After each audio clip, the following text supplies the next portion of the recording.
What's up, collectors? Welcome back to Films by Color. I've got a handful of movies I want to review for you guys today. Just 5 deluxe editions that I've been watching recently. Thought I'd share my thoughts with you, see if you guys want to pick them up. So we've got 2 brand new movies, first time watches for me that I really loved. Then we've got 2 all-time favorites from studios that I saw for the first time in 4K. Want to talk about my thoughts on that. And then we've got 1 release that did not work for me. So 4 that I loved, 1 that didn't work, I was not a big fan of, so I did want to share my thoughts on that one. And since we're on the topic of deluxe editions, I'm going to go ahead and give away this Conan the Barbarian Deluxe Edition from Arrow Video. This is a Blu-ray edition. I announced a few videos back now that I would be giving this away. Got lots of submissions in the comments, so thank you so much for that. I have selected a random winner, and I will be giving this away at the end of this video, so stay tuned for that. But let's go ahead and dive into these boutique releases. First one I have here is Felidae. This is from Deaf Crocodile. Love these Deaf Crocodile releases. Really like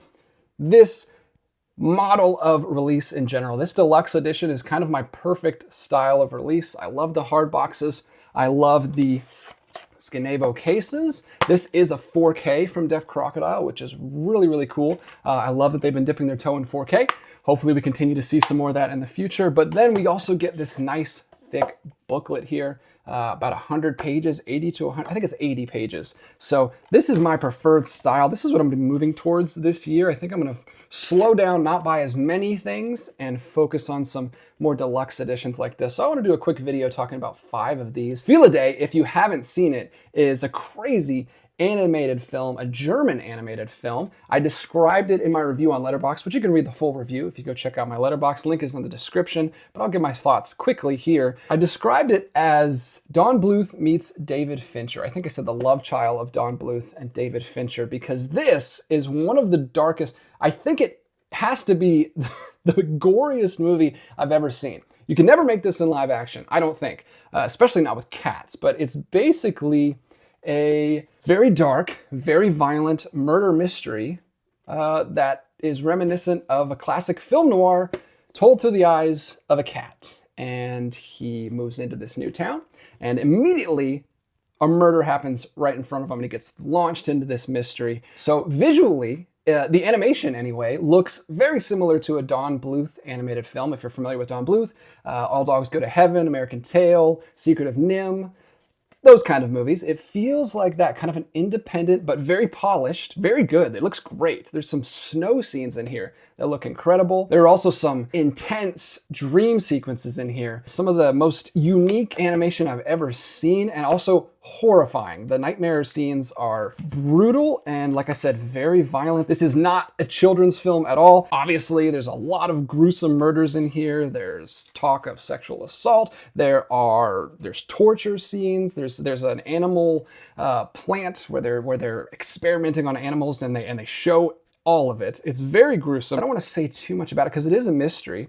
and it's really cool in this side of this book. They've got like not just essays in here, but also character designs, some storyboards in here. Very cool to include that stuff. I love these booklets. But yeah, if you've seen similar dark animated films, kind of like Watership Down or The Plague Dogs, this is similar to that, but I think it pushes the envelope way further. Apparently it is based on a novel or a series of detective novels starring Felidae that I'm not familiar with, but this film I thoroughly enjoyed, and I will say the supplements on here are great as well. There's a video essay like Deaf Crocodile likes to do, but the commentary on here I listened to just earlier today is amazing. And I'm talking about another commentary from Deaf Crocodile in a minute. They've been doing excellent commentaries lately. This commentary stars Ryan Verrill from The Disc Connected, which is apparently a podcast about film that I'm not familiar with, so I'm gonna have to check that out. There's 2 people in the commentary. The other one is Dr. Will Dotson, who's a professor of film, I believe, and he was fascinating. He brought so much to the commentary that I didn't even think of watching this, so I'm excited to watch it again. They were really getting deep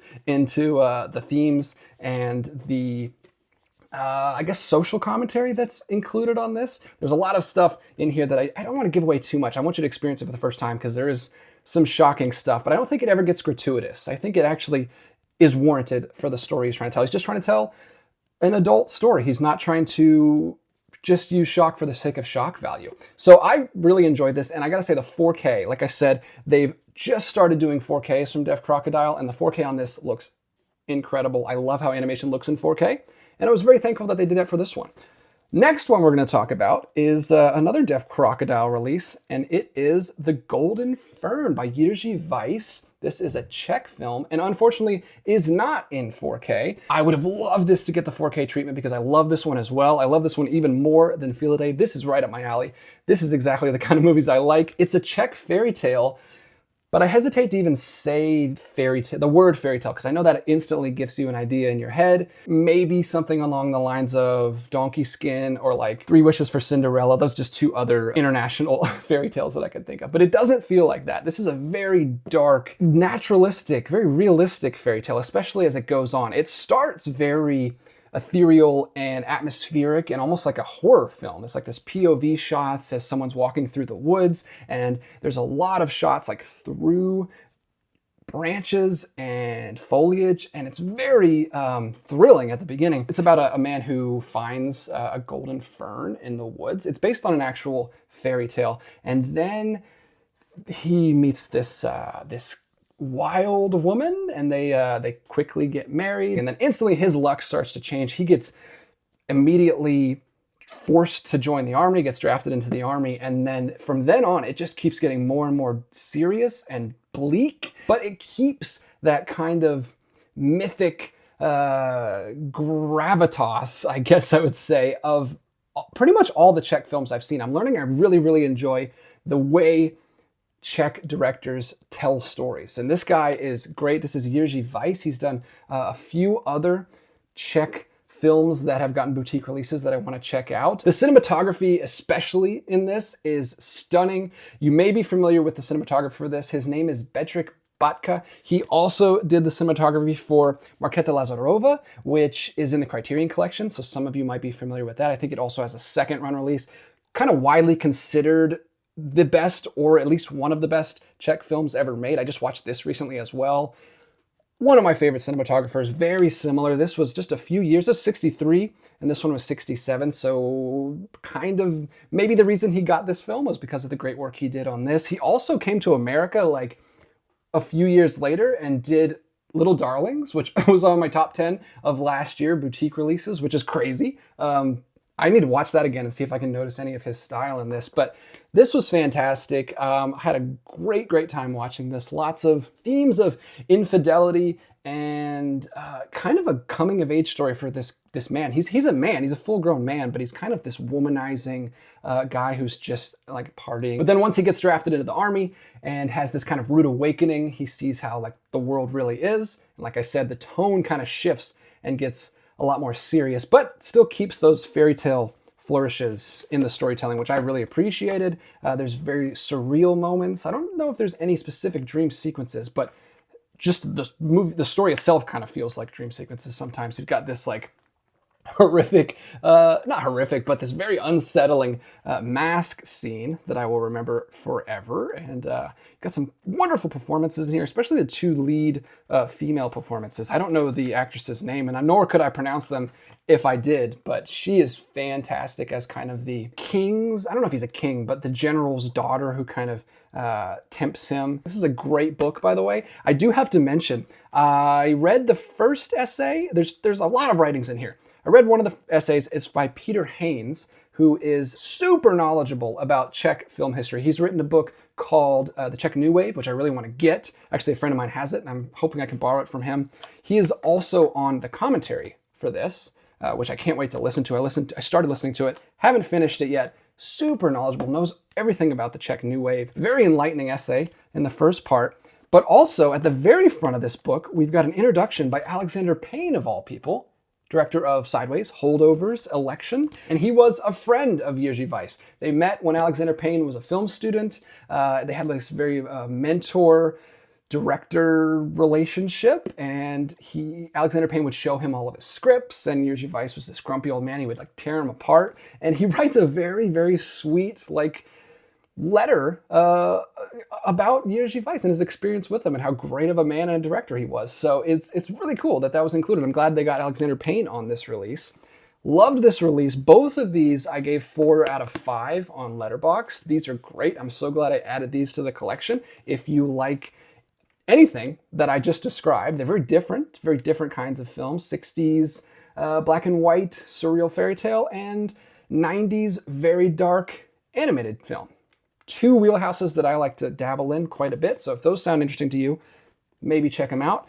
The third one from Deaf Crocodile is the one that I did not care for, didn't quite work for me, so we'll talk about that in a minute. But before I do, I want to mention two deluxe editions from studio labels that I have bought recently and just had a chance to watch. Real quickly, we'll talk about Big Lebowski. Talked about my feelings on this movie before. This was the third time I've seen this film. I came to this one late in my adult life, but my wife absolutely loves this movie. She fell in love with it. We watched it for the first time together a couple years ago, and we rewatched it this past weekend because we had a friend staying with us who had never seen it. We had to show it to him. And this was the first time I watched the 4K Deluxe Edition from Universal Essentials. Is that what these are called? And it looked incredible. We watched it downstairs on the 4K projector. I've never seen this projected and looking so nice. And it's the best experience I've had with it. Really, really loved this film this time. I wouldn't say, this is not my favorite Coen Brothers. I've mentioned before, my favorite Coen Brothers film is Fargo. I really like the tone of that one, but I would say this one is probably the best one to watch with a group. Like if you're gonna watch it with a group of friends or show someone like I just did, someone who's never seen it, it's so much fun to watch, and just hearing his like cackles of laughter as we watch this. This is a very nice release. I've already done a video on this, but it is the 4K with the original poster right there, which is always nice. And there's a booklet in here as well. Very boutique release from Universal, which I really appreciate. I wish they would do another wave of these. They did the wave one, and then I don't think they've ever done any more. So hopefully they do some more of these, because I like these quite a bit. There's even some art cards in here. So I've already talked about this release, and I'm not really gonna go into the movie itself because I feel like everybody knows The Big Lebowski, one of the most famous movies of all time, one of the most quotable movies of all time. But I just wanna mention the 4K, if you haven't seen this, looks so good. I've never really been like a huge proponent of 4K. Like I like to have the best version of a movie if I don't already own it. I don't have the Blu-ray, I'll buy the 4K, but I'm not usually one to upgrade. But I gotta say, I'm becoming a believer of 4K recently. Watching it on the bigger screen with the UB820 player, with the HDR especially, like it's kind of a different experience. I'm noticing so many more details. I know it's not for everybody, but I'm just documenting that I'm kind of having a change of heart on it. I'm kind of coming around. So yeah, it was such a fun time, such a great movie. Really recommend that release. If you don't own the movie, this is kind of the definitive release, and I think it's still available. I think it's still available on Amazon. I'm not sure about that. If it is, I'll put a link in the description, but if not, it's probably not too expensive on eBay. I feel like Universal made a ton of those, so that's a great release. This one though, very recent release, came out last year. I just got it for my birthday. It's The Wizard of Oz, 85th anniversary edition. Another one that's had a 4K for a while, and I just never got it. I had never seen it for whatever reason, and I'm kind of glad I held off because Warner Brothers put out this beautiful deluxe edition. I love that the studios are getting in on these deluxe editions. They're kind of looking to the boutiques, seeing what collectors want, and putting these out. I'm a big fan of these. I know some people are not a big fan. Some people still like these standard editions. So all of these have standard editions. So I'm okay with having the option. You at least need to have the option for both kinds of collectors. But for me, for this collector, I love these editions. This one clearly timed with the release of Wicked a little bit. It's very witch heavy. Not crazy about the artwork on the front, but this back looks great. Super colorful image from the film. And I love what they did with this. So still very witchy on the steelbook, but you got a steelbook in here, which looks great. And then this is kind of the best of both worlds, in my opinion. I really like what they did with this packaging. Again, I'm not going to talk about The Wizard of Oz. Everybody knows The Wizard of Oz, but the 4K does look absolutely incredible.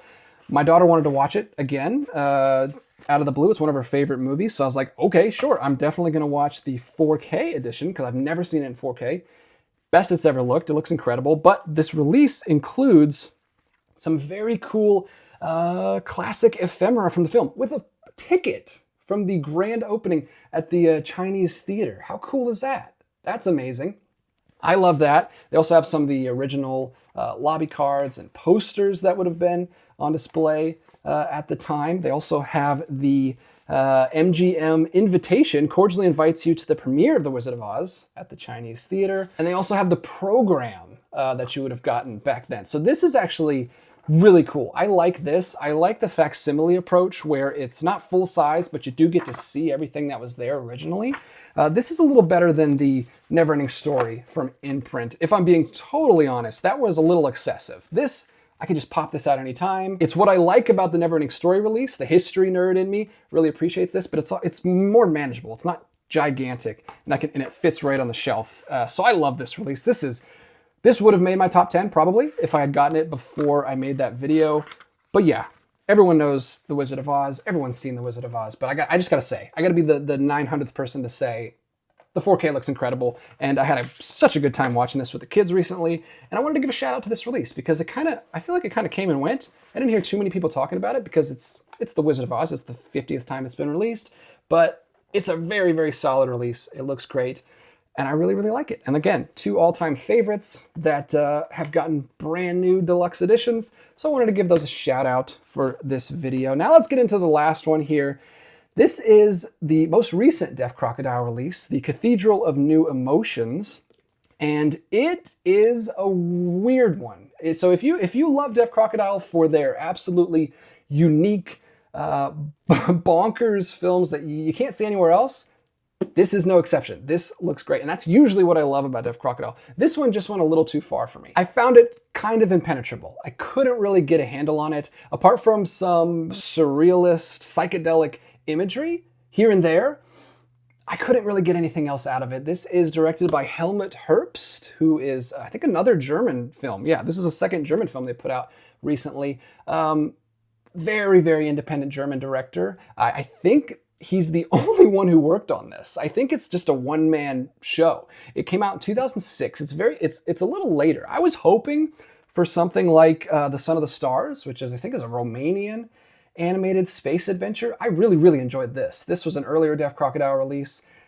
This was great. This was visually interesting from beginning to end. This is a very different animation style. It's mostly rotoscoped, so there are some really surreal images that you can see here on the box art peppered in throughout, but most of it is just normal people standing around having conversations with each other, which is not a bad thing, but it doesn't really keep your attention, especially when all of the characters have the exact same voice. They all have this like text-to-speech app voice. It's very robotic.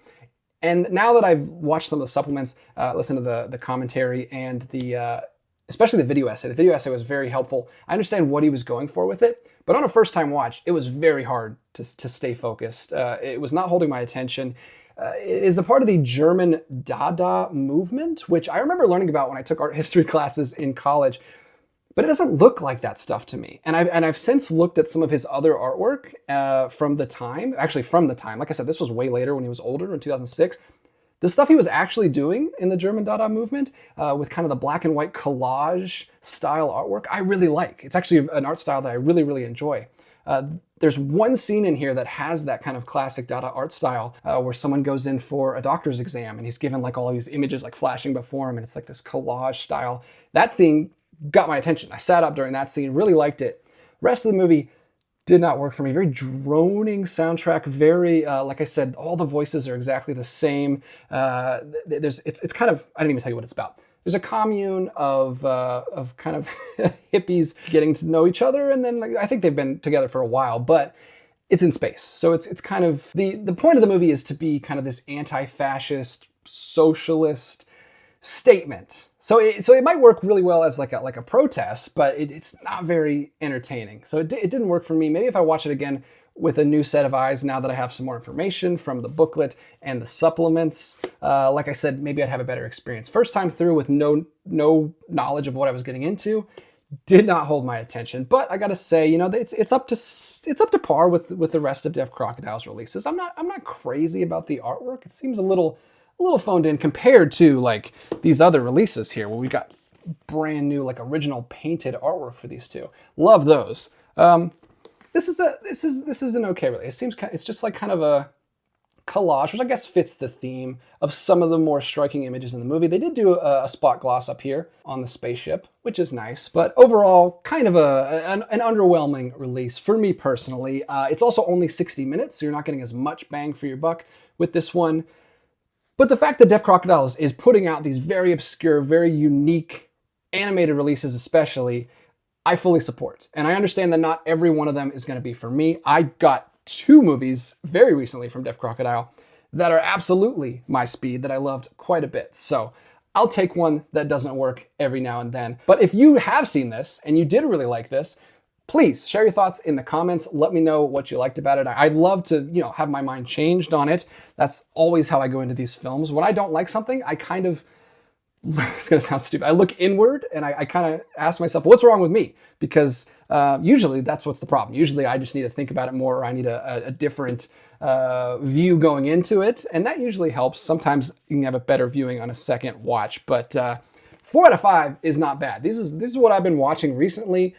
Some incredible releases coming out from both boutique labels and studios. We're in a great place for physical media, and I can't wait to see what 2025 has in store for us. All right, let's go ahead and get to the giveaway that I promised at the beginning of the video. This is a Blu-ray copy of the first Conan film from Arrow Video. I got a ton of comments on the video where I announced this. I picked one at random, and I hope that they want this. It was a little hard to tell who wanted this and who was just commenting, but the user's name is Bob Phelps 6257, which is a name I don't recognize. I don't know if they comment very often, so I hope you are very excited to receive Conan the Barbarian in the mail. They said that their favorite Arrow release was True Romance, so hopefully they don't have this one already, because I would love to send it to you. So if you would like to get this in the mail, just email me at the email right here on the screen, or you can find it on my channel afterwards,